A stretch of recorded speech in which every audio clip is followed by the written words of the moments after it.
Bagaimana jika agamawan menghina sesama Islam? Presiden PAS Tan Sri Abdul Hadi Awang berkata kelangsungan perjuangan Islam akhirnya akan diberikan kemenangan oleh Allah Subhanahu Wa Taala, tetapi mereka yang mendukungnya mestilah memenuhi syarat-syarat kemenangan. Malangnya kita menghadapi orang Islam yang jahil agama, tak tahu agama dia sendiri. PRU 14 pilih orang bukan Islam jadi wakil rakyat, pilih orang liberal menjadi wakil rakyat. Berlaku kerajaan yang kacau bilau. Kerajaan Pakatan Harapan yang lebih teruk daripada UMNO, katanya seperti dipetik Harakah Daily 24 Julai. Beliau berkata demikian dalam amanat khas Presiden dan Taklimat Kerajaan Negeri Kedah di Kompleks PAS Kedah, Kota Sarang Semut baru-baru ini. UMNO ada masalah, tapi Pakatan Harapan lebih mencabar Islam, mencabar perlembagaan, mencabar raja-raja. Gejala-gejala menghina Islam ini kerana kejahilan orang Islam. Kita mesti bersabar menghadapi kejahilan orang Islam, ujar Haji Hadi.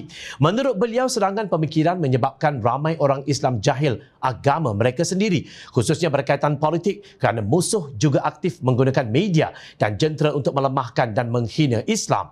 Kenyataan amanat khas itu telah menyebabkan ramai netizen berang dan meluaskan perasaan mereka di media sosial. Zaidi Zakaria yang juga seorang pakar perubatan menerusi hantaran ringkas di Facebook dilihat kesal dengan pendirian Presiden PAS itu. Undi PH jahil agama, kalau sebut jahil politik boleh tahan, jahil agama terus, innalillah, ujarnya. Netizen Amran Jan menganggap Abdul Hadi yang sebenarnya mengundang perpecahan dalam kalangan umat Islam. Undi PH jahil agama, murabbi, pemecah belah ummah, katanya. Dipercayai merujuk kepada gelaran Tuan Guru yang digunakan oleh penyokong PAS untuk Presiden parti itu.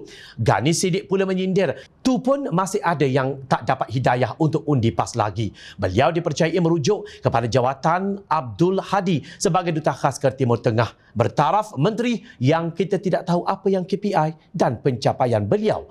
Ada juga komen yang tidak begitu sopan terhadap Presiden PAS itu. Ia dihamburkan oleh netizen yang memakai nama Shan Nadan. Katanya, saya cadangkan Adi Marang dibawa ke hospital mental untuk membuat pemeriksaan otak sepenuhnya. Undi PH jahil agama, tapi dia yang bersama bersatu yang dulu sokong PH. Walaupun hantaran Shan itu agak kasar, tetapi apa yang disebutnya itu ada kebenarannya. Sebelum PAS bersekongkol dengan pengkhianat Pakatan Harapan, iaitu bersatu dan bersama gerombolan yang dipanggilnya kluster mahkamah di dalam UMNO serta GPS Sarawak, parti sudah menunjukkan ciri-ciri Machiavelli, matlamat menghalalkan cara.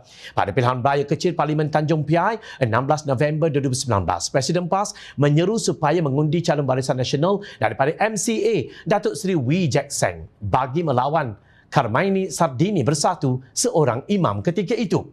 Hari ini pula PAS bersama bersatu dalam Perikatan Nasional membentuk kerajaan dengan Kerajaan Barisan Nasional, sedangkan ia tahu MCA menentang hudud dan pembelajaran jawi di sekolah vernakular. Sehingga ke hari ini tidak ada satu bukti pun pernah ditunjukkan oleh PAS bahawa Pakatan Harapan mencabar Islam, mencabar perlembagaan maupun mencabar raja-raja Melayu. Jauh sekali untuk menghina Islam. Malah amanat khas Abdul Hadi yang menyebut bahawa mereka yang tidak mengundi PAS sebagai jahil agama amat keterlaluan. Beliau sebenarnya telah menghina Islam itu sendiri apabila menyempitkan premisnya hanya ke arah untuk menyokong kelompoknya sahaja. Sedangkan PAS bukan agama, ia hanya sekadar sebuah parti politik.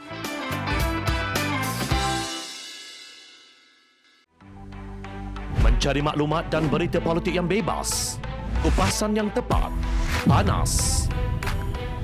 Dapatkannya secara eksklusif hanya di Jom Channel. Komitmen kami, pentasan berita Isnin hingga Jumaat. Berbicara dan isu semasa, kami garapkan secara langsung. Panel-panel berkaliber dan profesional. Interaktif, pandangan anda kami raikan. Jangan lupa bersama kami di setiap hujung minggu dalam edisi khas mingguan. Jom Channel, moving forward, sharing a new experience.